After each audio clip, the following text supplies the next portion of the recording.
ಯಾರ್ಯಾರೆಲ್ಲ ಈ ವಿಡಿಯೋ ನೋಡ್ತಿದ್ದೀರೋ, ಇದು ಖಾಲಿ ನಿಮ್ಮ ಗಮನಕ್ಕೆ.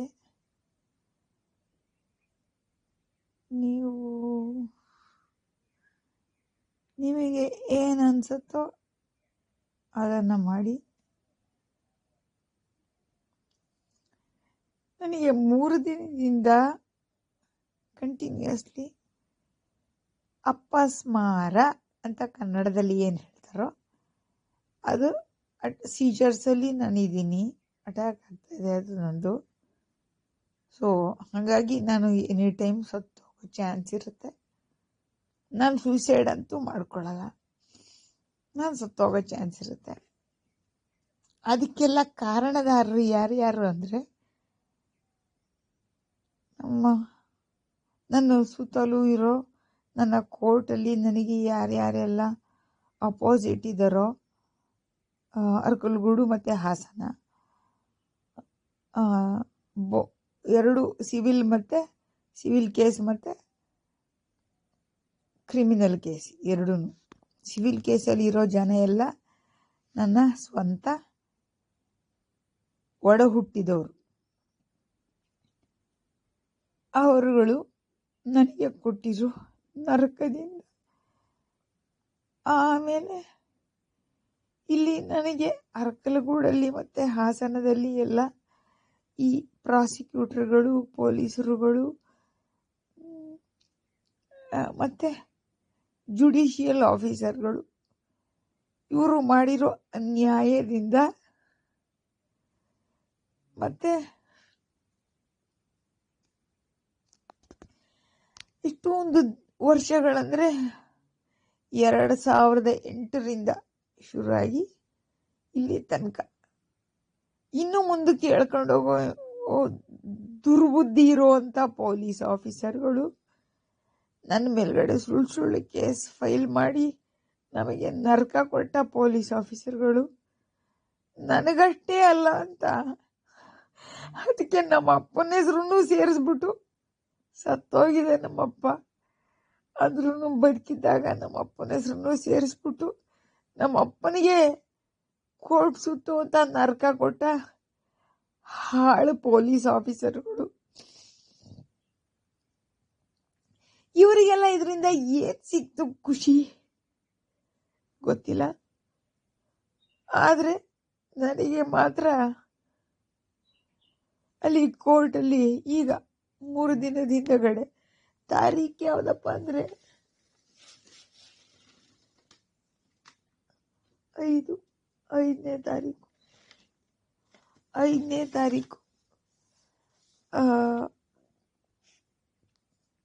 ಫೆಬ್ರವರಿ ತಿಂಗಳು 2025ನೇ ತಾರೀಕು ಅರಕಲಗೂಡು ಕೋರ್ಟಲ್ಲಿ 133/2013 ಈ ಕ್ರಿಮಿನಲ್ ಕೇಸ್ CC ಕೋರ್ಟಿನ ನಂಬರು.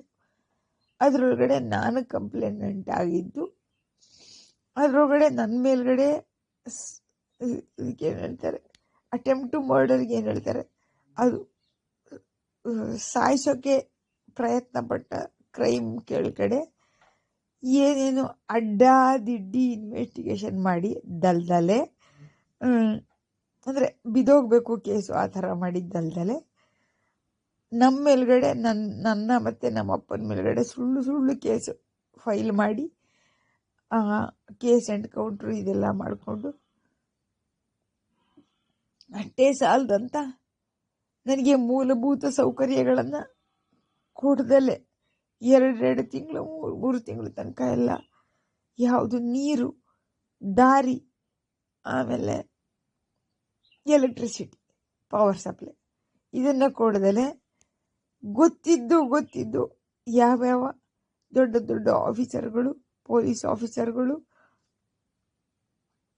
ಅಸಿಸ್ಟೆಂಟ್ ಇಂಜಿನಿಯರ್ಗಳು ಸೇಸ್ಕಿಂದು,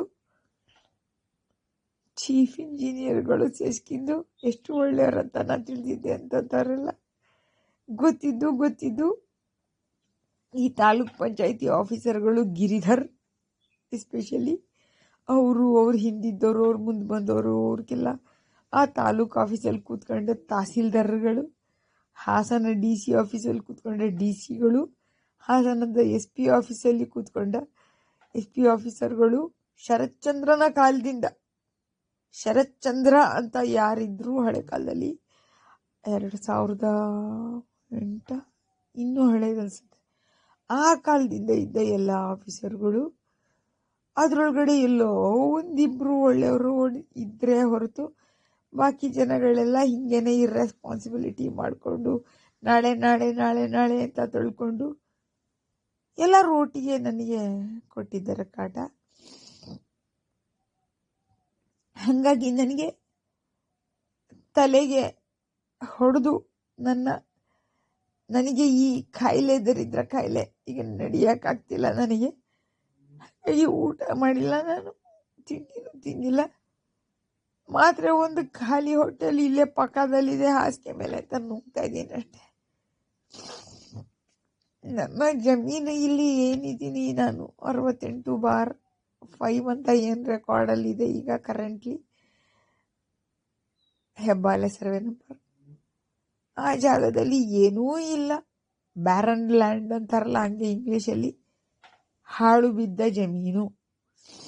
ಹಾಳು ಬಿದ್ದಿರೋದು ಯಾಕೆ ಅಂತ ಹೇಳಿದ್ರೆ, ನನ್ನ ಅಪೋನೆಂಟ್ಗಳು ಗುಂಡಾಗಿರಿ ಮಾಡ್ಕೊಂಡು ತಿರುಗೋ ನನ್ನ ಅಪ್ಪನ ತಮ್ಮನ ಅಂದರೆ ಚಿಕ್ಕಪ್ಪನ ಮಕ್ಕಳು, ರಂಗೇಗೌಡನ ಮಕ್ಕಳು, ಅವರು ಊರಿಗೆಲ್ಲ ಜನಗಳಿಗೆಲ್ಲ ನನ್ನ ಕೆಲಸ ಯಾವುದು ಮಾಡಬಾರ್ದು ಅಂತ ಗುಂಡಾಗಿರಿ ಮಾಡಿಕೊಂಡು ಹೆದರ್ಸ್ಕೊಂಡು ಬೆದರಿಸ್ಕೊಂಡು ತಿರುಗ್ತಿರೋ ಅವ್ರ ಜನಗಳಿಂದ ಯಾರೂ ಬರ್ದಲೆ, ನನ್ನ ಸ್ವಂತ ಅಂದರೆ ಸ್ವಲ್ಪ ದೂರದ ಕಜಿನ್ ತಮ್ಮಯ್ಯ ಅಂತ ಅವನ ಹೆಸರು, ಅವನೂ ಬರ್ದಲೆ ಇನ್ನು ಯಾರ ಕಡೆಯಿಂದ ನಾವು ಹೋಪ್ ಇಟ್ಕೊಳ್ಳೋಣಪ್ಪ. ಹಿಂಗೆಲ್ಲ ಹೆದರ್ಸ್ಕೊಂಡು ತಿರ್ಗಾಡ್ಕೊಂಡು ಹೆಂಗಾರ ಮಾಡಿ ಈ ಜಾಗದಿಂದ ನನ್ನ ಓಡಿಸ್ಬಿಟ್ಟು ಅವರೇನೇ ಕಮ್ಮಿ ದುಡ್ಡಿಗೆ ತಗೊಳ್ಳೋಕ್ಕೆ ಹೊಂಚಾಗ್ತಿರೋ ಅಂತ ಚೀಪ್ ರೇಟೆಡ್ ಬಿ ವರ್ಡ್ ಆಯ್ತಾ. ನಾನು ಸತ್ತೋದ ಮೇಲ್ಗಡೆ ನನ್ನ ಹೆಣದ ಜೊತೆ ಇದ್ರ ನನ್ನ ಮೇಲ್ಗಡೆ ಕೇಸ್ ಇನ್ನೊಂದು ಫೈಲ್ ಮಾಡ್ಕೊಳ್ಳಿ ಪೊಲೀಸರು ಬೇಕಾರೆ ಅಂತಂತ ಜನಗಳೆಲ್ಲರೂ ನನ್ನ ಸಾವಿಗೆ ಕಾರಣರಾಗ್ತಾರೆ.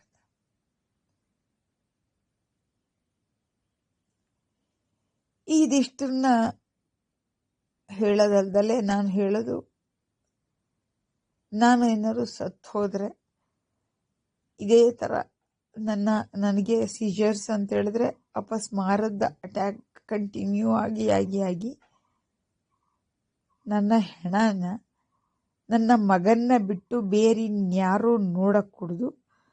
ಇದು ನನ್ನ ಕಡೆಯ ಆಸೆ. ಸಾಯಕ್ಕಿಂತ ಹೇಳೋದು ಮುಂಚೆ ಹೇಳ್ತಾರಲ್ಲ ಅಂಥದ್ದು ಕಡೆಯ ಆಸೆ.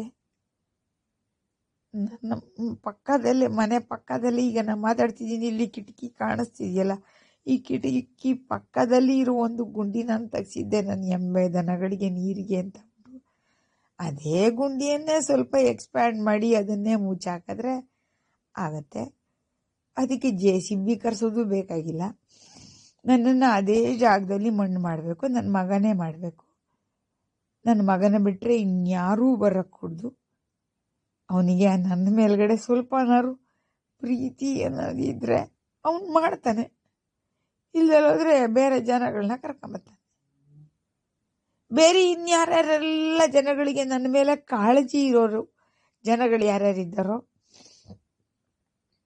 ನನ್ನ ಮೇಲೆ, ನಾನಂದರೆ ಅಯ್ಯೋ ಇವಳೇನು ತಪ್ಪು ಮಾಡೋಳಲ್ಲ, ಹೋರಾಟ ಮಾಡ್ಕೊಂಡು ತಿರ್ಗೋಳು ಅಂತ ತಿಳ್ಕೊಂಡಿದ್ದೀರೋ ಜನಗಳು, ನಿಮಗೆಲ್ಲ ನನ್ನನ್ನು ನೋಡಬೇಕು ಅಂತ ಅನಿಸಿದ್ರು ನೀವು ಬರಬೇಡಿ ನಿಮ್ಮ ದಮ್ಮಯ್ಯ. ಯಾಕೆಂದರೆ ನನಗೆ ನನ್ನ ಮಗನ ಬಿಟ್ಟು ಯಾರೂ ನನ್ನ ಶವನ ನೋಡಬಾರ್ದು ಅನ್ನೋದು ನನ್ನ ಕಡೆಯ ಆಸೆ. ಇದನ್ನು ಉಳಿಸಿಕೊಡಿ, ಪೊಲೀಸರು ಬರಬಾರ್ದು ಆಯಿತಾ. ನನ್ನ ಮಗನಷ್ಟೇ ಮಾಡಬೇಕು, ಪೊಲೀಸರು ಹೊರಗಡೆ ದೂರದಿಂದ ನಿಂತ್ಕೊಂಡು ನೋಡ್ಕೊಳ್ಳಿ ಬೇಕಾದ್ರೆ. ಬೇರೆ ಇನ್ಯಾರೂ ಬರದಲ್ಲೇ ಇರೋ ಥರ ಒಂದು ನನ್ನ ಹೆಣ್ಕಾರರು ಪ್ರೊಟೆಕ್ಷನ್ ಕೊಡ್ರಪ್ಪ. ನಮ್ಮ SP ಸುಜಿತಾ ಮೇಡಮಿಗೆ ಕೇಳ್ತಾ ಇದ್ದೀನಿ ನಾನು, ನಮ್ಮ ಅಡಿಷನಲ್ SP ತಮ್ಮಯ್ಯ ಸರ್ರಿಗೆ ಕೇಳ್ತಾ ಇದ್ದೀನಿ. ಆಯಿತಾ. ನಿಮಗೇನೇ ನೋಡಬೇಕು ಅಂತ ಅನ್ಸಿದ್ರು ನೀವೂ ಬರಬೇಡಿ ಪ್ಲೀಸ್. ನಿಮ್ಮದಮ್ಮ. ಇದನ್ನೆಲ್ಲ ಪೇಪರಲ್ಲಿ ನಾನು ವಿಲ್ ಮಾಡಿ ಹೋಗ್ಬೇಕಂತಿದ್ದೆ. ಅದು ಮ್ಯಾಕ್ಸಿಮಮ್ ನಾನು ಸಾಯೋಕ್ಕಿಂತ ಮುಂಚೆ ಕಡೆ ಟ್ರೈ ಮಾಡ್ತೀನಿ. ಅಡ್ವೊಕೇಟ್ ನನಗೆ ಸಿಗ್ತಾ ಇಲ್ಲ ಕೈಗೆ. ನನಗೆ ಎದ್ದು ಹೋಗೋಕ್ಕೆ ನನಗೆ ತ್ರಾಣವೇ ಇಲ್ಲ ಇತ್ತು. ನಾನು ಎದ್ದು ಓಡಾಡಕ್ಕಂತ ಹೋದರೆ ನಾನು ಇಲ್ಲೇ ಬಿದ್ದೋಗ್ಬಿಡ್ತೀನಿ. ನಿನ್ನೆ ಇನ್ನೂ ತಾಲೂಕ್ ಪಂಚಾಯಿತಿಯ ಇಒ ಅವ್ರಿಗೆ ಕಾಯ್ಕೊಂಡು ಕೂತ್ಕೊಂಡು ಅಲ್ಲಿ ಮಧ್ಯಾಹ್ನ ಊಟ ಆದಮೇಲೆ ಅದು ಊಟ ಮಾಡಿಸಿದ್ದು ದೇವರಾಜು ಅನ್ನೋ ASI ನನ್ನ ಪೊಲೀಸ್ ಸ್ಟೇಷನ್ ಮುಂದಗಡೆ ಕೈ ಹಿಡ್ಕೊಂಡು ಎಳಿದಾಡ್ದ.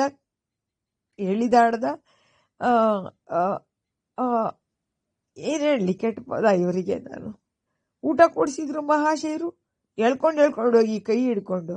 ಏನು ನಾನು ಎಳೆ ಪಾಪುನ? ನಾನು ಕೇಳಿದ್ದೆ ಅಂಥದ್ದು ಸ್ಟೇಷನ್ ಒಳಗಡೆ ಆಗ್ಬೇಕಾಗಿರೋ ಕೆಲಸ. PSI ಹೇಳಿ ಹೋಗಿದ್ದೆ ಕೆಲಸ. PSI ಕಾವ್ಯ ಅನ್ನೋರು ಹೇಳಿ ಹೋಗಿದ್ದೆ ಕೆಲಸ. ಅದನ್ನು ಮೊದಲು ಮಾಡಿ ನಾನು ಊಟಕ್ಕೆ ಬರೋದಿಲ್ಲ ಅದಕ್ಕಿಂತ ಮುಂಚೆ ಕಡೆ ಅಂತೇಳಿ ಕೈ ಹಿಡ್ಕೊಂಡು ದರ ಅಂತ ಅಂದ್ಬಿಟ್ಟು ರಸ್ತೆ ಮಧ್ಯದಲ್ಲಿ ಎಳ್ಕೊಂಡೋಗಿ ನನ್ನ ಮರ್ಯಾದಿನ ಹಾಳು ಮಾಡಿರೋ ಆ ಮಹಾಶಯರು ಅಂತಂಥವರೆಲ್ಲ ನನ್ನ ಶವನ ನೋಡಕ್ಕೆ ಬರಕೂಡ್ದು. ಇದು ನನ್ನ ಕಡೆ ಆಸೆ. ಇನ್ನು ನನ್ನ ಅಲ್ಲಿ ಏನು ನಡೀತಾ ಇದೆಯೋ, FDP ಅಂತ ಏನು ನಡೀತಾ ಇದೆ, ನಮ್ಮಪ್ಪನ ಆಸ್ತಿಯಲ್ಲಿ ನನಗೆ ಎಲ್ಲದಕ್ಕೂ ಸಮಪಾಲು ಇದೆ ಅಂತ ಅಂದ್ಬಿಟ್ಟು, ಅದು ಏನು ಶೆಡ್ಯೂಲ್ ನಂಬರ್ 1, 2, 3 ಅಂತ 3 ಇದ್ದಾವೆ. ಒಂದು ನಮ್ಮಪ್ಪನ ಮನೆಯಲ್ಲಿ ಹಾಸನದಲ್ಲಿ ನಮ್ಮಪ್ಪನ ಹೆಸರಲ್ಲಿದ್ದ ಮನೆ ಅದು. ಆಮೇಲೆ ಈಗ ನಾನಿರೋ ಜಾಗ, ಆಮೇಲೆ ಇನ್ನೊಂದು ಜಾಗನ ಅದು ಮೋಸದಲ್ಲಿ ಅವನೇ ಉತ್ಕೋತಾ ಇದ್ದಾನೆ. ನಮ್ಮ ಚಿಕ್ಕಪ್ಪನ ಮಕ್ಕಳು, ಚಿಕ್ಕಪ್ಪ ರಂಗೇಗೌಡ ಅನ್ನೋ ಊರನ್ನ ಮಕ್ಕಳು. ಅದರಲ್ಲಿ ಎಲ್ಲದರಲ್ಲೂ ಸಮಪಾಲು ಇದೆ ಅಂತ ಏನು ಬರೆದೋಗಿದಾರೋ ಅದಷ್ಟೇ ಅಲ್ದಲೆ ನಮ್ಮಪ್ಪನಿಗೆ ಇನ್ನೂ ಬೇಕಾದಷ್ಟು ಆಸ್ತಿಗಳು ಇದ್ವು. ನನ್ನ ಅಡಲ್ಟ್ಹುಡ್ ಅಂದರೆ ನಾನು ಪ್ರೌಢಾವಸ್ಥೆಗೆ ಬಂದ ಕಾಲದಲ್ಲಿ ಇನ್ನೂ 2-3 ಆಸ್ತಿಗಳನ್ನ ಅಲ್ಲೇ ನನ್ನ ಹಳೆಯ ಮನೆ, ನಾನು ಬಿಟ್ಟು ಹೋದ ಹಳೆಯ ಮನೆ, ನನ್ನ ಮದುವೆ ಆದಾಗ ಮುಂಚೆ ಇದ್ದ ಹಳೆಯ ಮನೆ, ಅದನ್ನೆಲ್ಲದ್ರ ಮೇಲ್ಗಡೆನೂ ನನ್ನದು ಸಿಗ್ನೇಚರು ಅವರು ತಗೊಂಡಿಲ್ಲ. ಯಾರು ಕೊಂಡ್ಕೊಂಡಿದ್ದಾರೋ ಅವರು. ಹಾಗಾಗಿ ಆ ಸೇಲ್ ಡೀಡ್ಗಳೆಲ್ಲವೂ ಕ್ಯಾನ್ಸಲ್ ಆಗಬೇಕು. ಇದನ್ನೆಲ್ಲನೂ ನನ್ನ ಮೇಲ್ಗಡೆ ಸ್ವಲ್ಪ ಕಾಳಜಿ ಇರುವಂಥ ಯಾರು ಅಡ್ವೊಕೇಟ್ಗಳಿದ್ರೆ ಅದನ್ನು ಮಾಡಿ ಪ್ಲೀಸ್ ಮಾಡಿ. ಅದು ನನ್ನ ಕಡೆ ಆಸೆ. ಅದರೊಳಗಡೆ ನನಗೇನು ಶೇರ್ ಬರುತ್ತೋ ನನಗೆ ಅಂತ ಅಂದ್ಬಿಟ್ಟು ಇದ್ರ ಕಡೆಯಿಂದ ಜುಡಿಷಿಯರಿ ಅಂದರೆ ನ್ಯಾಯಾಂಗದ ಕಡೆಯಿಂದ ಅದನ್ನು ಯಾವುದಾದ್ರು ಒಂದು ಚಾರಿಟಬಲ್ ಟ್ರಸ್ಟಿಗೆ ಹೋಗಬೇಕು ಅಂತ ನನ್ನ ಅಲ್ಲಿ ಇದೆಯಲ್ಲ, ಅಲ್ಲಿ ವಯಸ್ಕರನ್ನೆಲ್ಲ ಬಿಟ್ಟು ಹೋಗ್ಬಿಟ್ಟಿರ್ತಾರಲ್ಲ ಮಕ್ಕಳು ಅಂತಂಥವ್ರು. ಈಗ ನನ್ನೇ ಬಿಟ್ಟು ಹೋಗಿದ್ದಾನೆ ನನ್ನ ಮಗ. ಆ ಥರ ವ್ಯವಸ್ಥೆ ಇರುವಂಥ ಮುದುಕಿಯರು ಎಲ್ಲ ಇರುವಂಥ ಜಾಗ, ಅಂಥ ಟ್ರಸ್ಟ್ಗಳಿಗೆ ಧರ್ಮಕ್ಕೆ ಅಂತ ಕೊಟ್ಬಿಡಿ. ಆಮೇಲೆ ನನ್ನ ಕಡೆ ಆಸೆ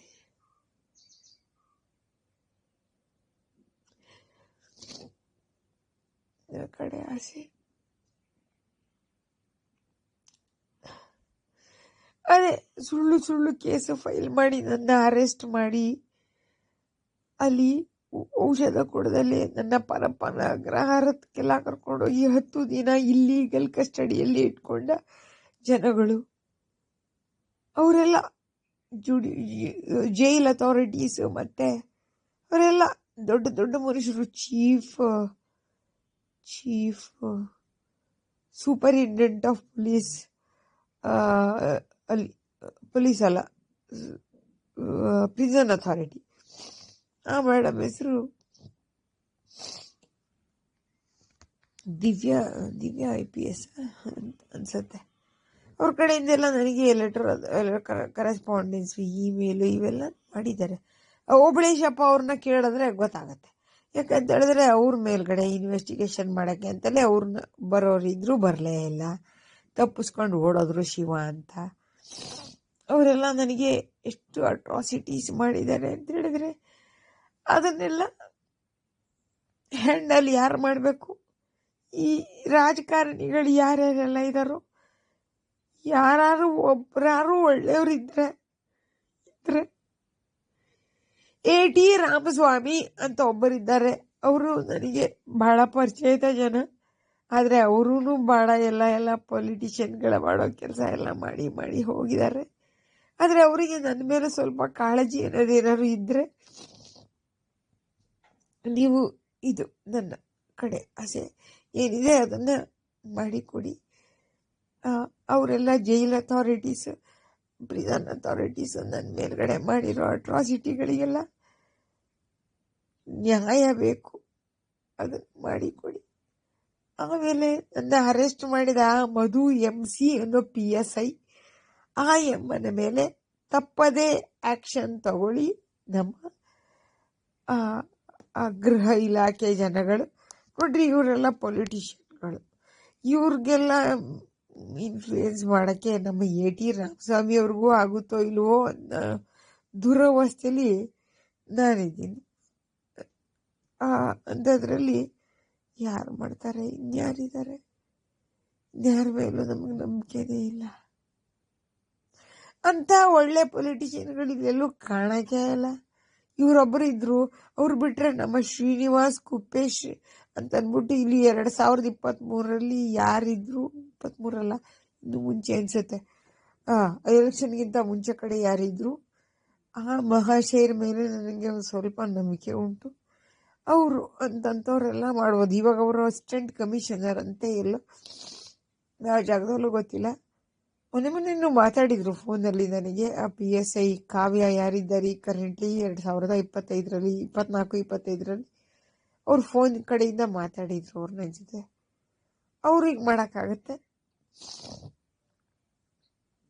ಯಾಕೆಂದರೆ ಅವರು ಇದ್ದಾರೆ.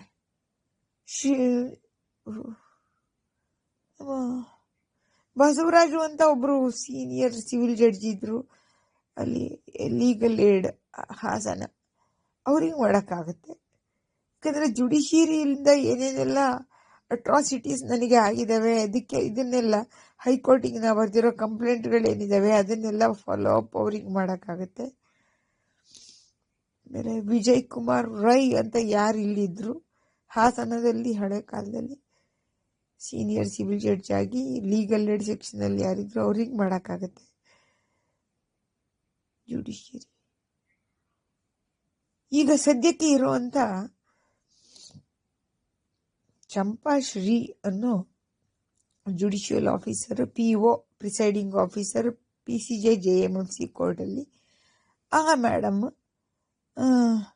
ಒಂದು ಸ್ಟೇಟ್ಮೆಂಟ್ ಮಾಡಿದ್ರು ಓಪನ್ ಕೋರ್ಟಲ್ಲಿ.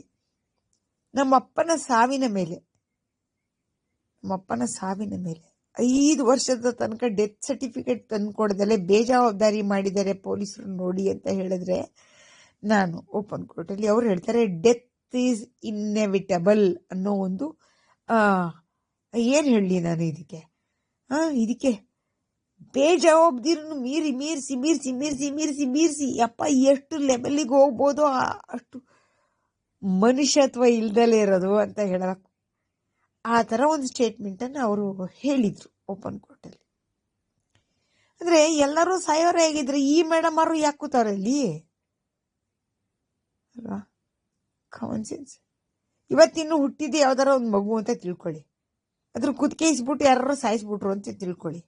ಅವಾಗ ಡೆತ್ ಈಸ್ ಇನ್ನೆವಿಟಬಲ್ ಅಂದರೆ ಸಾವು ಎಲ್ಲರಿಗೂ ಸಹಜ, ಹಾಗಾಗಿ ಬಿಟ್ಬಿಡಿ ಇದನ್ನು. ಈ ಕ್ರೈಮ್ನ ರೆಕಾರ್ಡೇ ಮಾಡಬೇಡಿ, ಈ ಕ್ರೈಮ್ನ ತರಲೇಬೇಡಿ ಜುಡಿಷಿಯರಿಗೆ. ಹಾಗಾದರೆ ಜುಡಿಷಿಯರಿ ಇರೋದಾನು ಏನಕ್ಕೆ? ಕೊಲೆಗಳು ಇವೆಲ್ಲ ನಡೀತಾವಲ್ಲ.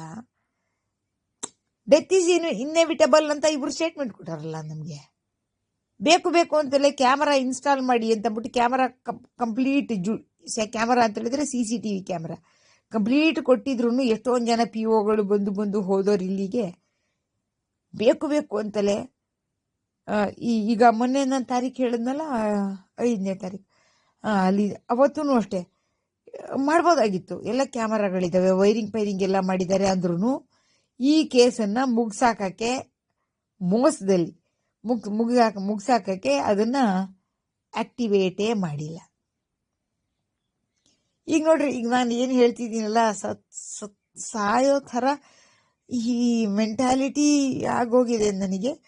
ಅಂಥವ್ರು ಸತ್ಯ ಹೇಳ್ತಾರೆ ಅಂತ ಸೊಸೈಟಿಯಲ್ಲಿ ಜನ ನಂಬಿದ್ರೆ ನನ್ನ ಮಾತು ಮೇಲ್ಗಡೆ ನಂಬಿಕೆ ಬರುತ್ತೆ ನಿಮಗೆ.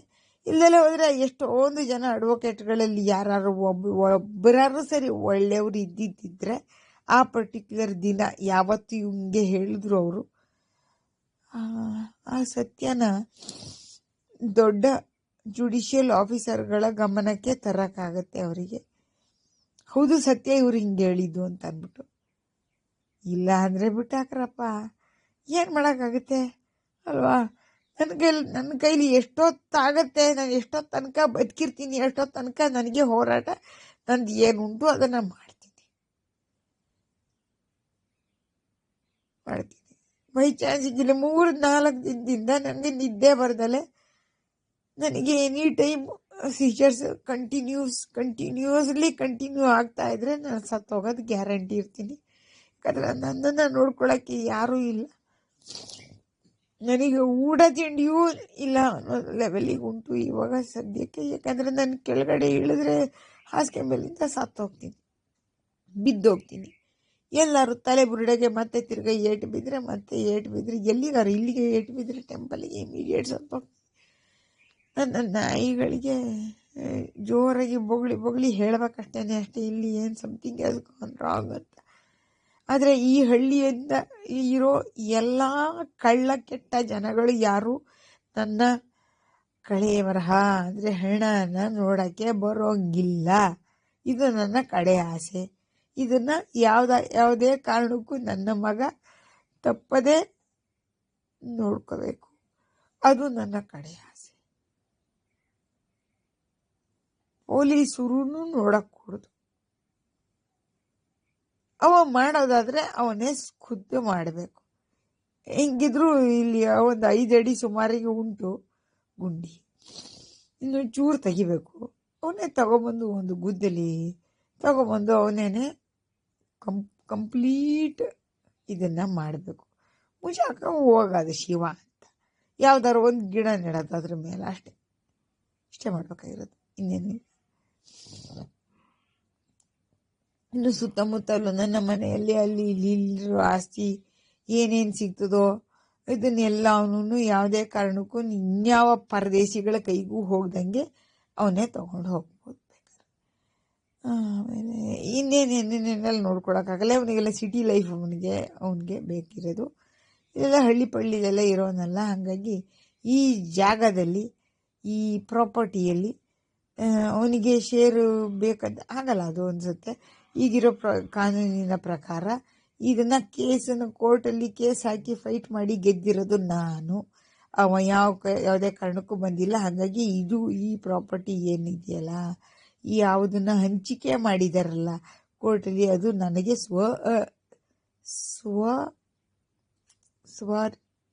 ಸ್ವಂತದ ಅಂದರೆ ಪಿತ್ರಾರ್ಜಿತದ ಆಪೋಸಿಟ್ ಏನಿದೆ, ಸ್ವಂತ ಅರ್ನ್ ಮಾಡಿದ ಪ್ರಾಪರ್ಟಿ ಆ ಥರ ಬರುತ್ತೆ. ಹಾಗಾಗಿ ಆ ಪ್ರಾಪರ್ಟಿ ಮೇಲ್ಗಡೆ ಅವನಿಗೆ ಹಕ್ಕು ಬರೋದಿಲ್ಲ. ಪ್ರಾಪರ್ಟಿ ಒಂದು ಬಿಟ್ಟು ಇನ್ನೇನೇನೆಲ್ಲ ಉಳಿಯುತ್ತೋ ಇಲ್ಲಿ ಏನೇನೆಲ್ಲ ಇದೆಯೋ, ಯಾವ್ಯಾವುದೆಲ್ಲ ಕಾಸ್ಟ್ಲಿ ದುಡ್ಡು ಬರುವಂಥದ್ದು ಇದೆಯೋ ಅದನ್ನೆಲ್ಲ ಮಾರಿಕೊಂಡು ಬೇಕಾದರೆ ತಗೊಂಡು ಹೋಗಲಿ. ನನ್ನನ್ನು ಮಣ್ಣು ಮಾಡಿದ್ದು ಇದಕ್ಕೆ ನಾನು ಆಪೋಸಿಟ್ ಅವನಿಗೆ ಕೊಡ್ತಾ ಇರೋ ದುಡ್ಡು ಅಂತ ತಿಳ್ಕೊಳ್ಳಿ. ಇನ್ಯಾರು ಬರಬಾರ್ದು. ನನಗೆ ಮೋಸ ಮಾಡಿದ ನನ್ನ ಸ್ವಂತ ದೊಡ್ಡ ಅಕ್ಕ ಇದ್ದಾಳೆ, ಆಶಾ ಅವಳ ಹೆಸರು, ಅವಳೂ ಬರಬಾರ್ದು. ನನ್ನ ಹೆಣನ ನೋಡೋಕ್ಕೆ ಅವಳೂ ಬರಬಾರ್ದು. ಅದನ್ನು ನನಗೆ ನನ್ನ ಮಗ ಪ್ರಾಮಿಸ್ ಮಾಡಬೇಕು. ಇದು ನನ್ನ ಕಡೆ ಆಸೆ. ಮತ್ತೇನು ಹೇಳಿ? ಇನ್ನೂ ಸ್ವಲ್ಪ ಏನಾದ್ರು ಬದುಕಿದ್ರೆ ನಾನು ಜೀವ ಇನ್ನೂ ಸ್ವಲ್ಪ ಒಂದಷ್ಟು ದಿನ ಉಳೀತು ನಂದು ಅಂತ ಅನ್ನೋದಾದರೆ ನಾನು ಇನ್ನೊಂದು ವಿಡಿಯೋ ಪೋಸ್ಟ್ ಮಾಡ್ತೀನಿ. ಅಲ್ಲಿ ತನಕ ಅಷ್ಟರೊಳಗಡೆ ನಾನು ಸತ್ತೋಗ್ಬಿಟ್ರೆ ಇದು ನನ್ನ ಕಡೆಯ ಡೆತ್ ಡಿಕ್ಲರೇಷನ್ ಅಂತ ಕನ್ಸಿಡರ್ ಮಾಡ್ಕೊಳ್ಳಿ ಎಲ್ಲ ಜನ ಪೊಲೀಸರು, ಎಲ್ಲ ಜನ. ಈ ಪೊಲೀಸರು ಬಂದು ಏನು ಅನ್ಯಾಚುರಲ್ ಡೆತ್ ಅಂತ ರಿಪೋರ್ಟ್ ಮಾಡೋದೇನು ಬೇಕಾಗಿಲ್ಲ. ಯಾಕೆ ಅಂತ ಹೇಳಿದ್ರೆ ಇದು ಅನ್ಯಾಚುರಲ್ ಡೆತ್ ಅಲ್ಲ. ಯಾಕೆ ಅಂತ ಹೇಳಿದ್ರೆ ನಾನು ಎಲ್ಲಿ ತನಕ ನನ್ನ ಜೀವ ಉಳಿದಿರುತ್ತೋ ಅಲ್ಲಿ ತನಕ ನಾನು ಹೋರಾಡ್ತಲೇ ಇರ್ತೀನಿ, ಆಯ್ತಾ? ಹಾಗಾಗಿ ಅದು ಅನ್ಯಾಚುರಲ್ ಆಗಲ್ಲ, ನ್ಯಾಚುರಲ್ ಡೆತ್ತೇ ಆಗುತ್ತೆ. ಹಾಗಾಗಿ ನಮ್ಮ ಪೊಲೀಸರು ಬಂದ್ಬಿಟ್ಟು ಇಲ್ಲಿ ಅನ್ಯಾಚುರಲ್ ಡೆತ್ ರಿಪೋರ್ಟ್ ಬರೆಯೋ ಈ ಕೆಲಸ ಮಾಡೋಕ್ಕೆ ಬರೋದು ಬೇಕಾಗಿಲ್ಲ, ಆಯ್ತಾ? ನಿಮ್ಮ ಕಡೆಯಿಂದ ನನಗೆ ಎಷ್ಟೆಷ್ಟು ನರಕ ಕೊಡಬೇಕು ಎಲ್ಲನೂ ನಾನು ಅನುಭವಿಸಿ ಆಗಿದೆ. ಅಲ್ಲೊಬ್ರು ಇಲ್ಲೊಬ್ರು ಒಳ್ಳೆ ಪೊಲೀಸರು ಇದ್ರೂ ಅವರು ನನಗೆ ಬಡೋದು ಬೇಡ, ನನ್ನ ಕಡೆ ಆಸೆನ ಉಳಿಸಿಕೊಡಿ. ಈಚೆ ನಾನು ಹೇಳೋದು ಸದ್ಯಕ್ಕೆ ಇದು ಯಾವುದೇ ಕಾರಣಕ್ಕೂ ಅನ್ಯಾಚುರಲ್ ಡೆತ್ ಆಗೋದಿಲ್ಲ. ನಾನು ಯಾವುದೇ ಕಾರಣಕ್ಕೂ ಸೂಸೈಡ್ ಮಾಡ್ಕೊಳ್ಳೋದಿಲ್ಲ. ಎಲ್ಲಿ ತನಕ ನನ್ನ ಕೈಲಿ ಬದುಕಿರೋಕ್ಕಾಗುತ್ತೋ, ಎಲ್ಲಿ ತನಕ ನನ್ನ ಜೀವ ನನಗೆ ಹಿಡ್ಕೊಂಡಿರೋಕ್ಕಾಗುತ್ತೋ ಅಲ್ಲಿ ತನಕ ನಾನು ಹಿಡ್ಕೊಂಡಿರ್ತೀನಿ. ಅದೇ ಸೂಸೈಡ್ ಮಾಡ್ಕೊಂಡ್ರೆ ಬ್ರಹ್ಮ ಹತ್ಯೆ ಮಾಡಿದಷ್ಟು ದೊಡ್ಡ ಪಾಪವಂತೆ. ಅದನ್ನೇ ಇವರು ಅಂಬೇಡ್ಕರ್ ನಮ್ಮ ಸಂವಿಧಾನದಲ್ಲಿ ಬರೆದಿರೋದು, IPC ಸೆಕ್ಷನಲ್ಲಿ ಅದಕ್ಕೆ ಬರೆದಿರೋದು ಅವರು. ಅದನ್ನು ಸೂಸೈಡ್ ಮಾಡಿಕೊಂಡ್ರೆ ಅದು ದೊಡ್ಡ ದೊಡ್ಡ ಅಪರಾಧ ಅಂತ ಅಂದ್ಬಿಟ್ಟು ಅದನ್ನು ಸೇರ್ತಾರೆ ಅವರು. ಯಾಕೆ ಅಂತ ಹೇಳಿದ್ರೆ ನಮ್ಮದು ನಮ್ಮ ಎಪಿಕ್ ಅಂತ ಏನು ಹೇಳ್ತಾರೆ ಮಹಾಭಾರತ ರಾಮಾಯಣ ಅದರೊಳಗಡೆ ಅವ್ರು ಬರ್ತಾರೆ. ಬ್ರಹ್ಮ ಅಂತ ಒಬ್ಬ ದೊಡ್ಡವ್ರು ಯಾರಿದ್ದಾರೋ ಅವ್ರನ್ನ ಹತ್ಯೆ ಮಾಡಿದಷ್ಟು ದೊಡ್ಡ ಪಾಪ ಅದು ಅಂತ ತಿಳ್ಕೊಳ್ಳಿ ಎಲ್ಲರೂ. ಏನಕ್ಕೆ ಹಂಗೆ ಬರ್ತಾರೆ? ಇದನ್ನು ಎಲ್ಲ ಸೇರಿಸ್ಕೊಂಡು ಅವ್ರು ಅದು ಬರೆದಿರೋ ಸಂವಿಧಾನ ಸರಿಯಾಗಿ ಹೇಳೋದು ಕಲ್ತ್ಕೊಂಡ್ರಪ್ಪ ಪೊಲಿಟಿಷಿಯನ್ಗಳೆಲ್ಲ. ಸಂವಿಧಾನ ಸಂವಿಧಾನ ಸಂವಿಧಾನ ಅಂತ ಹೇಳೋ ಜನಗಳು ಯಾರ್ಯಾರಿದಾರಲ್ಲ ಅವ್ರು ಇನ್ನಾರು ಕರೆಕ್ಷನ್ ಮಾಡ್ಕೊಳ್ಳಿ. ನನ್ನ ಕಡೆ ಆಸೆ ಅಂತ ತಿಳ್ಕೊಳ್ಳಿ.